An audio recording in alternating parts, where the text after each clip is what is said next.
Hello दोस्तों, हमारे इस चैनल में आपका एक बार फिर से स्वागत है। आज के अपने इस शो में हम लॉन्ग लेग्स नाम की एक मिस्ट्री हॉरर फिल्म की बात करने वाले हैं। यह फिल्म साल 2024 में रिलीज हुई थी, जिसकी IMDb रेटिंग है 6.5 स्टार्स आउट ऑफ 10। तो जल्दी से हमारे चैनल को सब्सक्राइब कर लीजिए, क्योंकि अब हम शुरू करने वाले हैं इस फिल्म की कहानी को।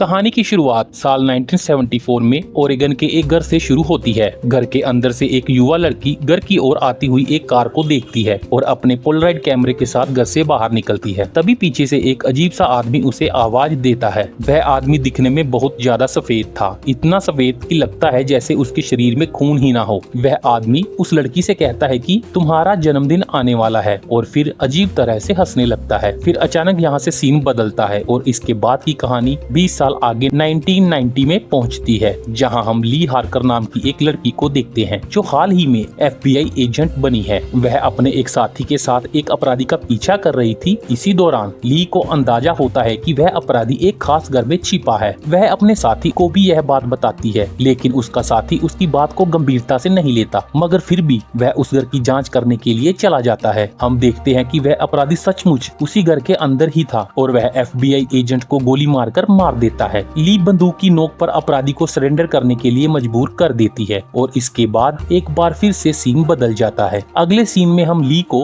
न्यूमेरिकल एप्टीट्यूड टेस्ट देते हुए देखते हैं। फिर इसके बाद कार्टर नाम के एक सीनियर एजेंट के साथ उसकी बातचीत होती है। उनकी बातचीत से पता चलता है कि ली में एक अद्भुत शक्ति है, एक तरह की भविष्य देखने की शक्ति, जिससे वह आगे होने वाली चीजों को पहले ही भांप लेती है। जिससे एजेंट कार्टर को लगता है कि ली में कुछ हद तक तो साइकिक एबिलिटी है, इसलिए उसने न्यूमेरिकल और साइकोलॉजिकल टेस्ट में इतना शानदार प्रदर्शन किया था। इसी कारण से कार्टर ने ली को एक ऐसा केस सौंपा जो सालों से अनसुलझा ही पड़ा था। इस केस के अकॉर्डिंग सालों से परिवारों की हत्याएं हो रही थी। हर मामले में परिवार का पिता अपना आपा खो देता, अपनी पत्नी और बेटी की हत्या कर देता और फिर खुद भी जान दे देता। सभी हत्याएं बेहद बेरहम थी। सभी पति अपनी पत्नियों को 60 से ज्यादा बार चाकू मारते थे और तब तक मारते थे जब तक चाकू ही टूट न जाए। हर क्राइम सीन पर एक अजीब रहस्यमय चिट्ठी भी मिलती थी, जो कोडेड लैंग्वेज में लिखी होती थी। इन चिट्ठियों में शैतानी भाव होता था और उन पर लॉन्ग लेग्स के साइन किए होते थे, जिससे पता चलता है कि इन चिट्ठियों को लॉन्ग लेग्स ने ही लिखा था। इसमें खास बात यह थी कि इन चिट्ठियों की लिखावट किसी भी विक्टिम से मेल नहीं खाती थी, जिससे यह साफ हो गया कि इन हत्याओं को करने वाला और ये सब लेटर्स लिखने वाला लॉन्ग लेग्स ही था। लेकिन सबसे मुश्किल सवाल यह था कि आखिर यह लॉन्ग लेग्स कौन है। ली तुरंत केस के सभी डॉक्यूमेंट्स इकट्ठा करती है और अपनी जांच शुरू कर देती है। जांच के दौरान ली को पता चलता है कि किसी भी मामले में घरों में जबरदस्ती घुसने का कोई निशान नहीं था और यही लग रहा था कि हर मामले में पिता पागल हो गया और उसने अपने पूरे परिवार को खत्म कर दिया। हालांकि हर क्राइम सीन पर लॉन्ग लेग्स का एक लेटर मिलता है, जिससे पता चलता है कि उसने किसी तरह घरों में घुसे बिना ही इन हत्याओं को अंजाम दिया था। ली कुछ और बातों का भी पता लगाती है, जैसे कि हर विक्टिम फैमिली में 9 साल की एक लड़की थी और हर लड़की का बर्थडे महीने की 14 तारीख को आता था। बेशक महीने अलग अलग होते थे,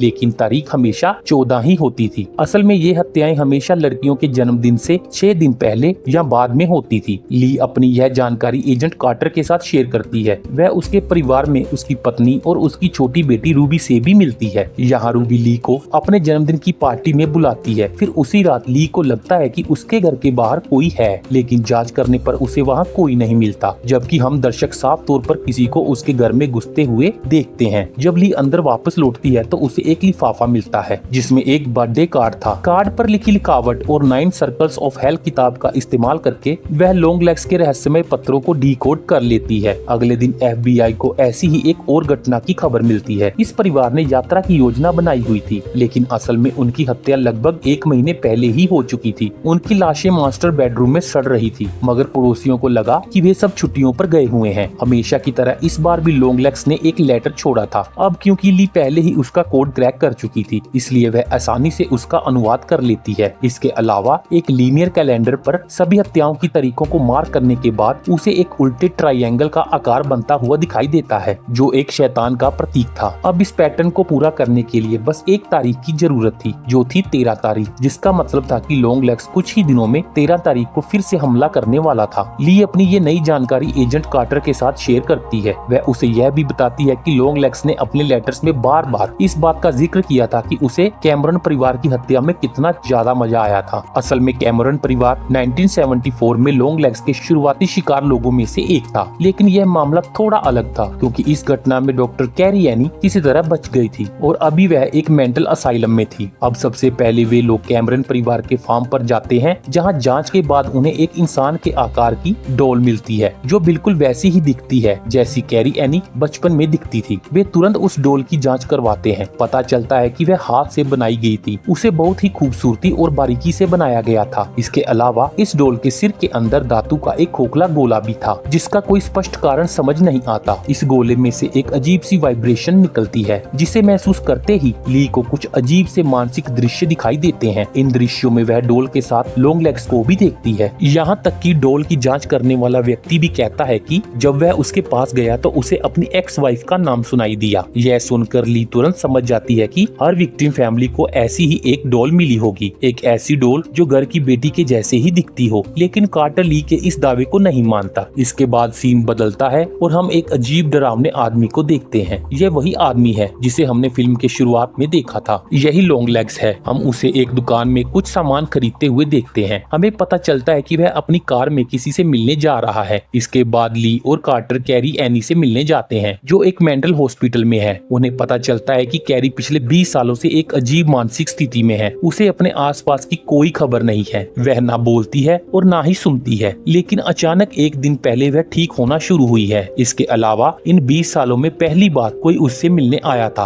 और मिलने वाले व्यक्ति ने रजिस्टर में ली हार्कर के नाम से साइन किए थे। इस पूरी स्थिति को देखकर हम यह अंदाजा लगा सकते हैं कि कैरी से मिलने वाला व्यक्ति लॉन्ग लेग्स ही था। उसने किसी तरह कैरी को ठीक कर दिया था और वह ली को भी अच्छी तरह जानता था। यही दिखाने के लिए उसने रजिस्टर में जानबूझकर ली का नाम इस्तेमाल किया था। ली को भी यही लगता था, लेकिन कार्टर को ऐसा नहीं लगता। असल में उसे ली पर शक होने लगता है कि ली और लॉन्ग लेग्स के बीच कोई पक्का संबंध होगा। ली कैरी से कुछ सवाल पूछती है, लेकिन कैरी जवाब देने से साफ इनकार कर देती है। हालांकि उसकी बातों से हम यह जरूर समझ सकते हैं कि कैरी लॉन्ग लेग्स के प्रति बहुत समर्पित है। वह उसके लिए किसी की भी जान लेने और अपनी जान देने के लिए भी तैयार थी। कैरी कहती है कि ली का चेहरा उसे कुछ जाना पहचाना लगता है, जिससे यह संकेत मिलता है कि ली भी इन घटनाओं से जुड़ी हुई है। कैरी अपने घर पर हुई हत्याओं के बारे में भी बताती है कि उसके पिता ने ही उसकी माँ की और फिर खुद की जान ले ली थी। इस समय तक कार्टर को पक्का शक हो जाता है कि ली का लॉन्ग लेग्स केस से कोई कनेक्शन तो जरूर है। फिर उसे पुराने रिकॉर्ड से पता चलता है कि 13 जनवरी 1974 में ली की माँ रूथ ने पुलिस में शिकायत दर्ज कराई थी। शिकायत में बताया गया था कि एक अजीब सफेद हल्के पीले रंग की त्वचा वाला आदमी उनके घर के बाहर घूम रहा था और ली, जो उस समय 9 साल की थी, उससे बात कर रहा था। हालांकि इस शिकायत पर आगे कोई कार्यवाही नहीं हुई, लेकिन इससे एक कनेक्शन का संकेत तो मिलता था। इसके साथ ही ली का भी जन्मदिन 14 जनवरी को ही आता है और 1974 में वह 9 साल की हो गई थी। इन मजबूत कड़ियों को देखते हुए कार्टर ली से अपनी माँ के घर जाने और पुरानी चीजों को देखने के लिए कहता है, ताकि बचपन की घटनाओं के बारे में उसकी यादें ताजा हो सके। ली तुरंत अपनी माँ रूथ के घर जाती है। उनकी बातचीत से उनके रिश्तों में तनाव साफ साफ दिखाई देता है। रूथ पूछती है कि क्या ली अभी भी प्रार्थना करती है, और जब ली नहीं में जवाब देती है तो रूथ अजीब तरह से हंसने लगती है। घर की तलाशी के दौरान ली को पोलराइड फोटोज का एक डिब्बा मिलता है। अब इस पल हम समझ जाते हैं कि फिल्म के शुरुआती सीन में जिस छोटी लड़की से लॉन्ग लेग्स मिला था वह असल में ली ही थी। इसके अलावा ली ने बचपन में अपने पोलराइड कैमरे से लॉन्ग लेग्स की एक फोटो भी ली थी, इसलिए अब उसे उसकी एक साफ साफ तस्वीर भी मिल जाती है। ली रूथ से 13 जनवरी 1974 के दिन के बारे में पूछती है, लेकिन रूथ कहती है कि उसे कुछ भी याद नहीं है। हालांकि रूथ के हाव भाव से साफ पता चलता है कि वह कुछ छिपा रही है। फिर एक फ्लैशबैक से हमें पता चलता है कि उस दिन लॉन्ग लेग्स को देखने के बाद रूथ ने पुलिस को बुलाया था। रूथ ने लॉन्ग लेग्स का सामना भी किया था और उससे पूछा था कि वह उसकी बेटी के पास क्या कर रहा है, लेकिन लॉन्ग लेग्स बस अजीब तरह से हंसने लगता है। खैर, ली को लॉन्ग लेग्स की एक तस्वीर मिल गई थी, जिसे उसने अपने साथियों को सौंप दिया। फिर इसके कुछ ही समय बाद पुलिस ने उस तस्वीर का इस्तेमाल करके उसे गिरफ्तार भी कर लिया। पूछताछ के दौरान दौरान लॉन्गलेग्स बहुत अजीब व्यवहार कर रहा था। ऑफिसर्स को साफ समझ आ गया कि वह शैतान की पूजा करने वाला व्यक्ति है। लॉन्गलेग्स की लिखावट लेटर्स की लिखावट से मिल रही थी और सारे सबूत भी मिल गए थे, मगर ली को शक था कि लॉन्गलेग्स ने यह सब अकेले नहीं किया होगा। आखिरकार किसी भी विक्टिम के घर में जबरदस्ती घुसने का कोई निशान नहीं था, तो फिर वे लेटर्स अंदर कैसे पहुंचे थे? इसके बारे में पता लगाने के लिए ली लॉन्गलेग्स से पूछताछ करने जाती है। यहाँ लॉन्गलेग्स के बर्ताव से साफ पता चलता है कि वह ली को अच्छी तरह जानता था। लॉन्गलेग्स ने कहा, मैं नीचे रहने वाले आदमी की सेवा करता हूँ। अब इसमें नीचे का शब्द मतलब नरक या पाताल हो सकता है और इससे पता चलता है कि लॉन्गलेग्स शैतान के लिए काम करता है। ली कहती है कि उसे पता है कि इन हत्याओं में लॉन्गलेग्स का एक साथी भी था और वह पूछती है कि वह कौन था। लॉन्गलेग्स पलटकर पूछता है कि वह अपनी माँ से क्यों नहीं पूछती। इसके बाद वह चिल्लाता है हेल सैटन और बार बार अपना सिर मेज पर तब तक पटकता है जब तक वह खुद को मार नहीं डालता। ली को उसकी मौत से सदमा लग जाता है, जबकि कार्टर इस बात से काफी गुस्से में था क्योंकि ली लगातार लॉन्गलेग्स पर उसके किसी साथी के बारे में दबाव डाल रही थी। इसी पूछताछ की वजह से शायद उसने खुद को खत्म कर लिया था। इसी दौरान उधर कैरी एनी भी मेंटल हॉस्पिटल में अपनी जान दे देती है। अब क्योंकि लॉन्गलेग्स ने खास तौर पर ली की माँ का जिक्र किया था, इसलिए ली एजेंट ब्राउनिंग के साथ अपनी माँ रूथ के घर पहुँचती है। वह घर में घुसती है और अपनी माँ को देखती है। नन के कपड़े पहने हुए ली की माँ शॉटगन से एजेंट ब्राउन को गोली मार देती है। इसके बाद ली जल्दी से अपनी पिस्तौल निकालने लगती है। ली को एहसास होने लगता है कि लॉन्गलेग्स का साथी कोई और नहीं बल्कि उसकी माँ रूथ है। फिर जब ली उसे कहती है कि लॉन्गलेग्स मर चुका है तो रूथ जवाब देती है कि आखिरकार वह भी आजाद हो गया और ली भी आजाद हो गई।